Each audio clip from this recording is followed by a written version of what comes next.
나는 종교가 없는 평범한 직장인이었다. 아내 가영이를 만났을 때도 그랬다. 가영이는 결혼 전부터 교회를 다녔지만 내게 무리하게 신앙을 강요하지 않았다. 결혼 초기에는 일요일마다 홀로 예배를 보러 가는 아내를 배웅하는 것이 우리의 일상이었다. 변화는 3년 전부터였다. 가영이의 어머니가 돌아가시고 나서 그녀는 급격히 교회에 의지하기 시작했다. 어머니의 장례식은 교회에서 진행됐고 목사님의 따뜻한 위로가 가영이에게 큰 힘이 되었다고 했다. 주일 예배뿐 아니라 수요 예배, 새벽 기도까지 참석하기 시작했다. 처음에는 그저 상실의 아픔을 신앙으로 달래는 거려니 생각했다. 성우 씨, 우리 예린이도 이제 교회 다니게 해요. 중학생이면 가치관이 형성되는 시기잖아요. 가영이의 제안은 자연스러웠다. 당시 중학교 2학년이던 예린이는 사춘기 특유의 반항심으로 힘든 시기를 보내고 있었다. 새로운 환경이 아이에게 도움이 될지도 모른다는 생각에 동의했다. 무엇보다 가족이 함께하는 활동이 생긴다는 점이 좋았다. 첫 몇 개월은 모든 것이 좋았다. 일요일마다 가족이 함께 나들이 하듯 교회에 가는 시간은 특별했다. 예린이도 교회 중고등부 친구들과 어울리며 웃음을 되찾았다. 가영이는 교회 내에서 여성부 모임에 적극적으로 참여하기 시작했고 봉사활동에도 열심이었다. 내 눈에는 그저 아내가 자신의 자리를 찾아가는 모습이 대견했다. 여보, 나 이번에 재정팀에 들어가게 됐어. 회계사무소에서 일했던 경험이 인정받은 것 같아. 가영이의 목소리에는 자부심이 가득했다. 결혼 전 회계사무소에서 3년간 근무했던 그녀의 경력이 교회에서 빛을 발하게 된 것이다. 나는 진심으로 기뻤다. 아내가 자신의 재능을 인정받고 빛나는 모습을 보는 것은 남편으로서 더없이 행복한 일이었다. 하지만 그때는 몰랐다. 재정팀 활동이 우리 가정에 균열을 가져올 첫 번째 단계가 될 줄은. 교회 재정팀에서 활동하며 가영이는 송대호 장로와 자주 마주치게 되었다. 송 장로는 교회에서 오랫동안 재정위원으로 섬겨온 사람으로 교인들 사이에서 신뢰가 두터웠다. 그는 부동산 사업으로 성공한 사업가였고 매년 고액의 헌금을 하는 것으로도 유명했다. 교회 건축 헌금 캠페인을 주도하고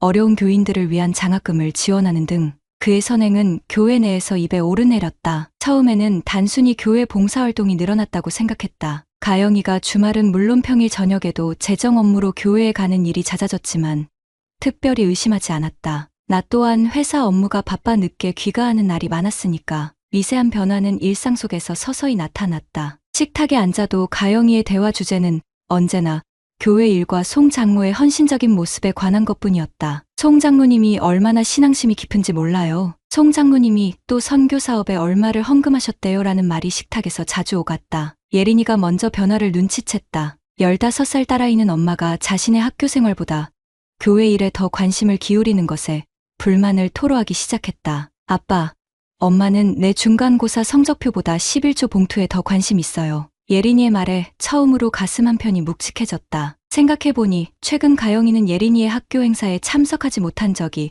몇 번 있었다. 모두 교회 재정팀 미팅이 겹쳤다는 이유에서였다. 가영이의 외모에도 변화가 생겼다. 평소 수수한 옷차림을 즐기던 그녀가 조금씩 옷에 신경을 쓰기 시작했다. 뷰티 유튜브 채널을 보며 메이크업을 연습하고 향수를 바꾸고 헤어스타일도 새롭게 했다. 42세의 나이가 무색하게 그녀는 더욱 젊고 생기 있게 변해갔다. 처음에는 그저 자신감을 되찾은 아내의 모습이 좋아 보였다. 하지만 그 변화가 누구를 위한 것인지 생각하면 미세한 불안감이 밀려왔다. 어느 날 저녁 예린이가 학교 프로젝트를 위해 가영이의 노트북을 빌려 쓰다가 발견한 것이 있었다. 카카오톡 창이 열려 있었고 송 장로님과의 대화 내용이 화면에 떠 있었다. 대부분은 교회 재정에 관한 업무적인 대화였지만 그 사이사이 개인적인 위로와 격려의 메시지가 오갔다. 특별히 문제될 내용은 없었지만 메시지의 빈도가 불편할 정도로 잦았다. 예린이는 저녁 식사 시간에 툭 던지듯 물었다. 엄마, 송 장로님이랑 문자 엄청 많이 하네. 가영이의 얼굴이 순간 굳었다가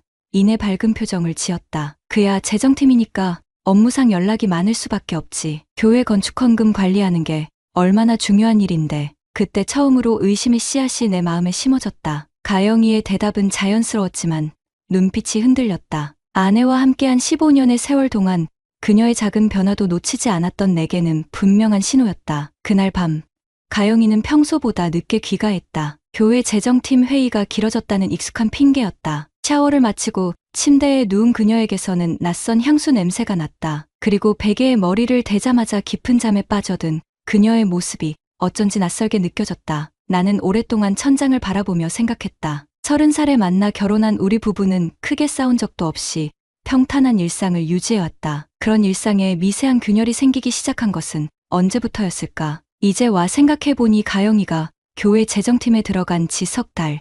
그녀의 변화는 그때부터 서서히 시작되었다. 휴대폰 알람 소리에 아침을 맞이하며 나는 막연한 불안감을 억누르려 애썼다. 출근을 준비하며 거실에 앉아있던 예린이가 조용히 내게 다가왔다. 아빠, 엄마가 요즘 이상해요. 저보다 교회가 더 중요한 것 같아요. 딸아이의 눈에는 걱정과 불안이 가득했다. 나는 담담하게 대답했다. 엄마는 그냥 교회 일에 열심인 거야. 곧 바빠진 시기가 지나면 예전처럼 돌아올 거야. 하지만 내 말이 얼마나 공허한지 나 자신이 더 잘 알고 있었다. 그날 아침, 가영이는 평소보다 먼저 나가며 교회 새벽 기도에 참석한다고 했다. 현관문이 닫히는 소리를 들으며 이전에는 느끼지 못했던 두려움이 내 가슴을 짓눌렀다. 의심은 마음속에 한 번 자리 잡으면 쉽게 사라지지 않는다. 그것은 마치 흰 셔츠에 떨어진 와인 얼룩처럼 시간이 지날수록 더 선명하게 퍼져나간다. 가영이의 변화를 눈치챈 이후 나는 평범한 일상 속에서도 숨겨진 의미를 찾으려고 애쓰게 되었다. 교회 일로 바쁘다는 가영이를 돕겠다는 명목으로 몇 번 교회에 동행하기 시작했다. 봄날의 교회는 평화로워 보였다. 햇살이 스테인드 글라스를 통과해 알록달록한 빛으로 내부를 수놓았고 복도에는 성경 구절이 적힌 액자들이 걸려 있었다. 거룩함과 평온함이 공존하는 이 공간에서 무슨 일이 벌어지고 있는지 나는 그때까지만 해도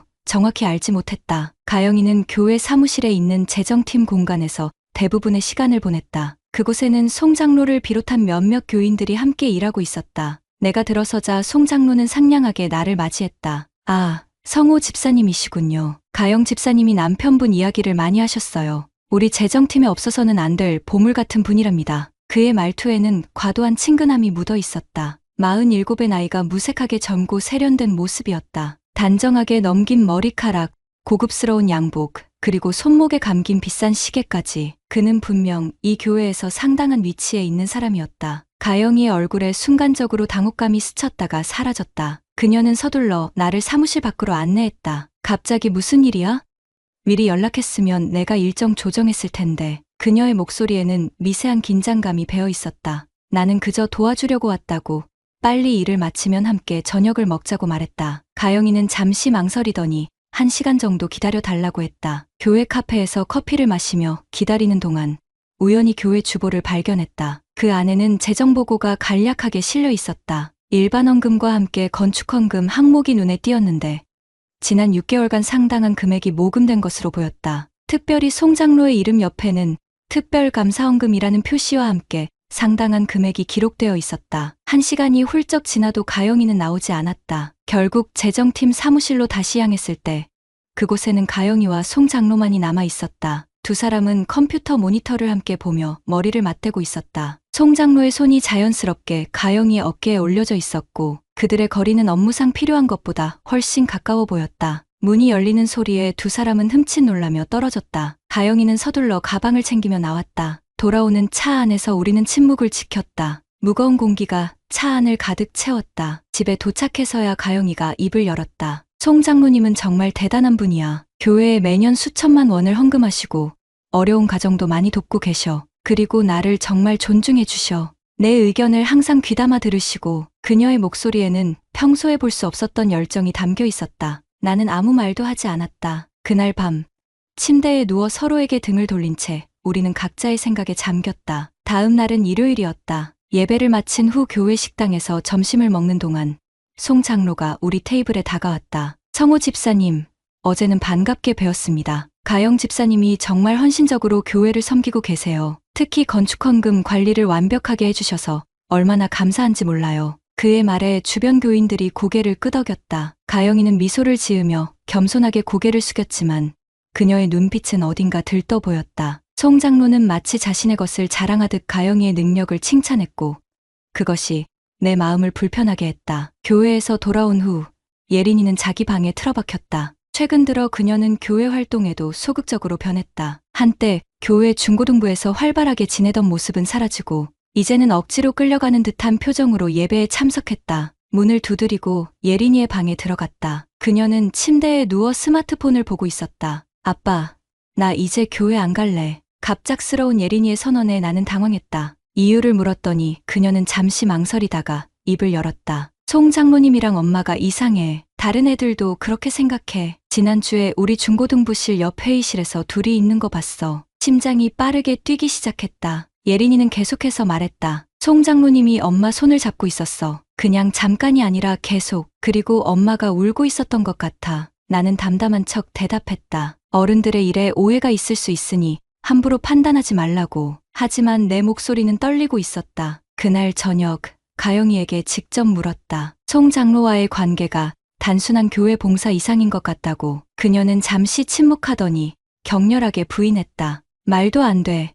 송 장로님은 나를 정말 존중해 주시는 분이야. 당신이 내게 하지 못했던 방식으로 나를 이해해 주시는 분이라고. 그 말에 나는 충격을 받았다. 아내의 목소리에 담긴 감정은 단순한 업무적 존경을 넘어선 것이었다. 그녀는 계속해서 송 장로의 신앙심, 헌신, 배려에 대해 열변을 토했다. 그리고 마지막에 던진 한마디가 가슴을 찔렀다. 당신은 나를 채워주지 못했어. 당신은 내 신앙을 이해하지 못해. 그날 밤, 가영이는 소파에서 잤다. 나는 침대에 홀로 누워 천장을 바라보며 생각했다. 결혼 15년 동안 우리는 서로를 얼마나 알고 있었을까? 가영이가 말한 채우지 못했다는 것은 무엇을 의미하는 걸까? 다음 날부터 나는 조용히 관찰하기 시작했다. 가영이의 일정, 전화통화, 문자 메시지까지. 평일 저녁 재정팀 미팅은 일주일에 3번으로 늘어났고 가영이는 항상 늦게 귀가했다. 한 번은 그녀를 미행해보려 했지만 그런 행동이 우리 관계에 남은 신뢰마저 무너뜨릴까 두려워 포기했다. 대신 교회 내 다른 재정팀원을 우연을 가장에 만나보았다. 김 집사라는 중년 여성은 순수한 표정으로 내게 말했다. 재정팀 미팅이요?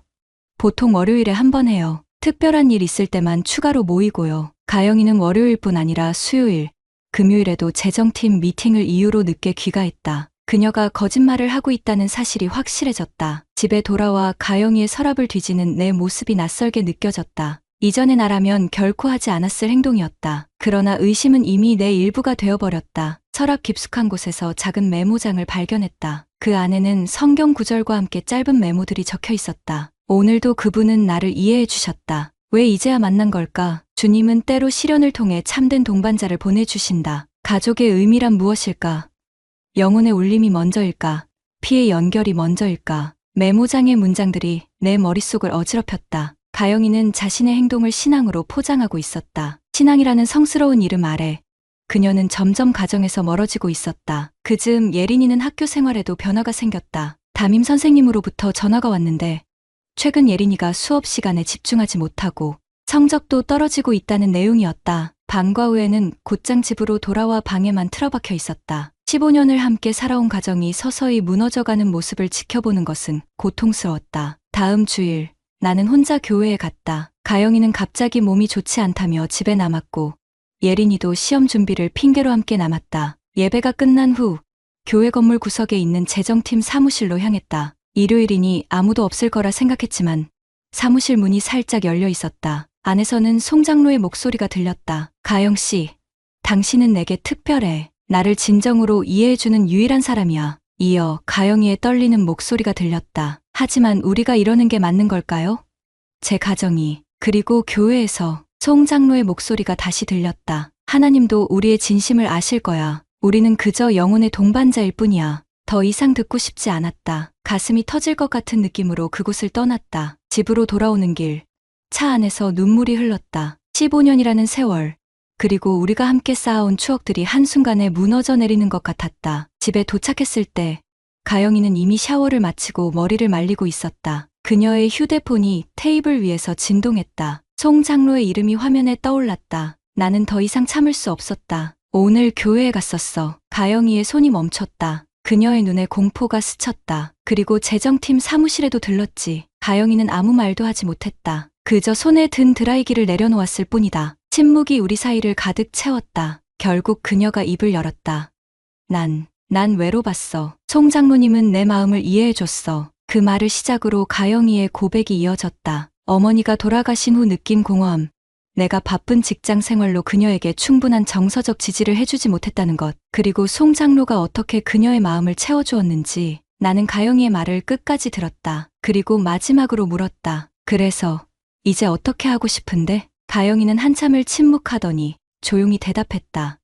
나 시간이 필요해. 그날 밤 우리는 더 이상의 대화 없이 각자의 공간에서 밤을 보냈다. 내 머릿속에는 송 장로의 말이 맴돌았다. 하나님도 우리의 진심을 아실 거야. 신앙이라는 이름으로 포장된 불륜.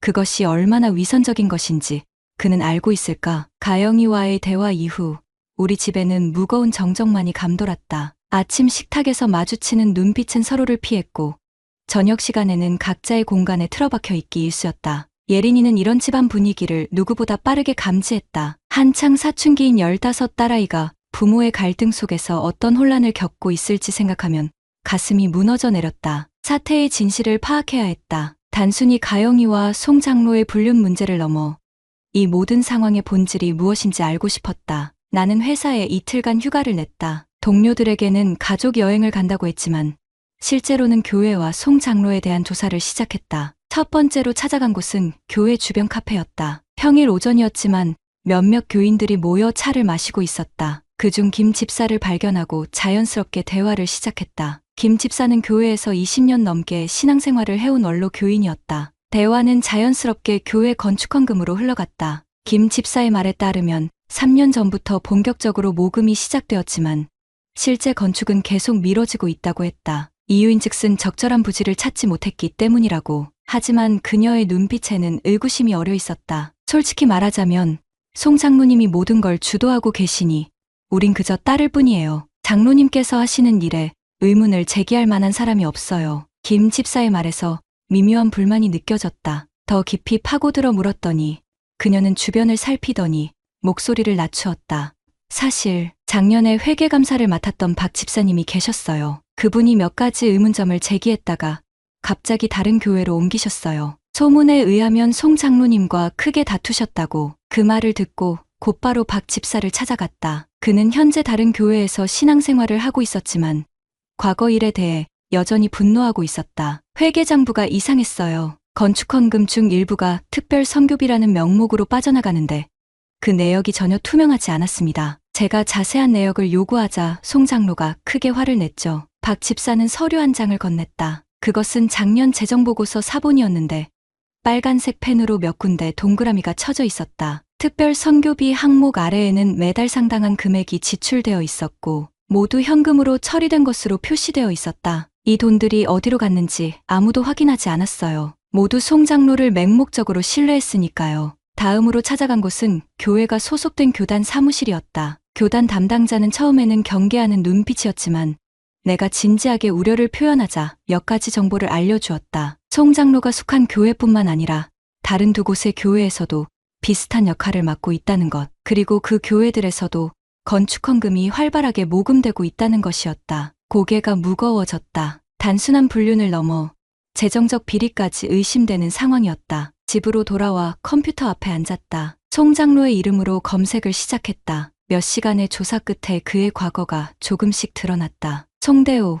그는 부동산 개발업체의 대표였다. 10년 전 큰 사업 실패로 회사가 파산 직전까지 갔다가 갑자기 회생한 이력이 있었다. 그리고 그 시기에 처음으로 교회에서 활발한 활동을 시작했다는 기록을 찾았다. 여러 교회를 옮겨 다니며 재정 관련 직책을 맡았고 그때마다 큰 액수의 헌금을 했다는 소문이 있었다. 이 모든 정보는 수상했다. 송 장로의 회사가 어떻게 파산 직전에서 갑자기 회생할 수 있었는지, 그리고 그 과정에서 교회 헌금이 어떤 역할을 했는지 의문이 들었다. 다음 날 나는 용기를 내어 송 장로의 회사를 찾아갔다. 화려한 간판과 달리 사무실 내부는 의외로 한산했다. 직원도 몇 명 되지 않았으며 분위기도 활기차지 않았다. 부동산 개발업체 치고는 너무 조용했다. 비서에게 송 장로를 만나고 싶다고 했더니 그녀는 미안하다는 표정을 지으며 장로님은 해외 출장 중이라고 했다. 언제 돌아오느냐는 질문에 정확한 날짜는 모른다고 했다. 명함을 남기고 나왔지만 마음이 무거웠다. 돌아오는 길에 우연히 교회 앞을 지나게 되었다. 평일 오후임에도 송 장로의 차가 주차장에 있는 것이 보였다. 해외 출장이라더니 분명 거짓말이었다. 차에서 내려 교회로 향했다. 마음속에는 분노와 두려움이 교차했다. 교회 건물은 평일에도 열려 있었다. 조용히 안으로 들어가 재정팀 사무실을 향해 걸어갔다. 복도 끝에서 가영이의 목소리가 들렸다. 그녀는 누군가와 격하게 대화하고 있었다. 문 앞에 서서 귀를 기울였다. 이게 무슨 소리예요? 작년 특별 선교비가 이렇게 많이 지출됐다고요? 서류에는 이렇게 기록되어 있지 않았어요. 가영이의 목소리는 떨리고 있었다. 이어 송 장로의 차분한 목소리가 들렸다. 가영 씨, 진정해요. 이런 일은 재정팀 내부에서만 알면 돼요. 특별 선교비는 내가 직접 관리하는 영역이라고 여러 번 설명했잖아요. 가영이의 목소리가 다시 들렸다. 하지만 이건 명백히 회계 규정을 위반하는 거예요. 제가 이런 서류에 서명할 수 없어요. 다른 재정팀원들에게 이 문제를 알려야겠어요. 송 장로의 목소리가 갑자기 차가워졌다. 정말 그러시겠어요?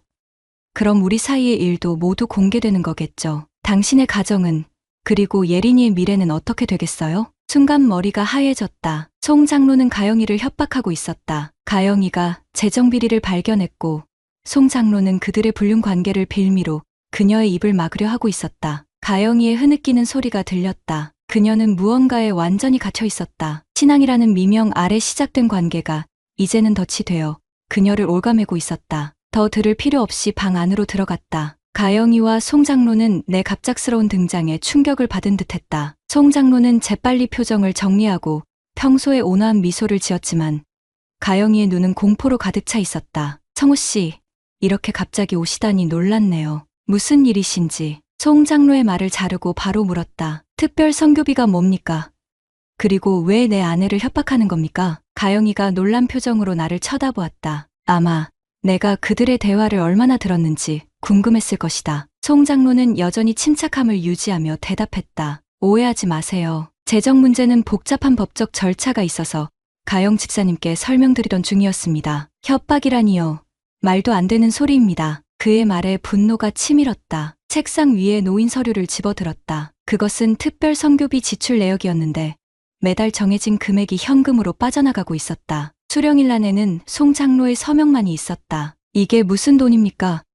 교회 회계 규정상 모든 지출에는 최소 2명의 서명이 필요하다고 알고 있습니다. 송 장로는 잠시 침묵했다가 입을 열었다. 하나님의 이른 때로 세상의 규칙을 따르지 않을 때가 있습니다. 이 돈은 특별한 선교 사업에 쓰이고 있어요. 구체적인 내용은 보안상 말씀드릴 수 없지만 그의 말은 명백한 거짓이었다. 나는 가영이를 바라보았다. 그녀의 눈에는 눈물이 고여 있었다. 가영아, 이제 집에 가자. 송 장로가 우리 앞을 막아섰다. 성우 씨, 가영 씨와 저 사이의 관계는 당신이 생각하는 그런 것이 아닙니다. 우리는 영적으로 깊은 교감을 나누는 사이일 뿐입니다. 하나님도 우리의 진심을 아십니다. 참을 수 없는 분노가 치밀었다. 그의 말 한마디 한마디가 거짓으로 가득 차 있었다. 신앙이라는 이름으로 포장된 그의 위선이 너무나 역겨웠다. 더 이상 그런 말로 속이지 마십시오. 당신은 내 아내를 이용했고 교회의 돈을 횡령했습니다. 이 문제는 교회 내부에서 끝날 일이 아닙니다. 송 장로의 표정이 돌변했다. 온화한 미소 뒤에 숨겨져 있던 냉혹함이 드러났다. 진짜 그렇게 나오시겠습니까?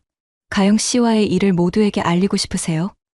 가영 씨의 명예는, 그리고 예린이의 미래는 어떻게 되겠습니까? 그의 협박에 주먹이 저절로 쥐어졌다. 하지만 가영이가 내 팔을 잡았다. 그녀의 눈에는 두려움과 함께 결연한 의지가 담겨 있었다. 가요, 여보. 이제 모든 걸 말할게요. 가영이는 서류를 몇 장 집어들었다. 송 장로가 막으려 했지만 이미 늦었다. 우리는 그의 외침을 뒤로하고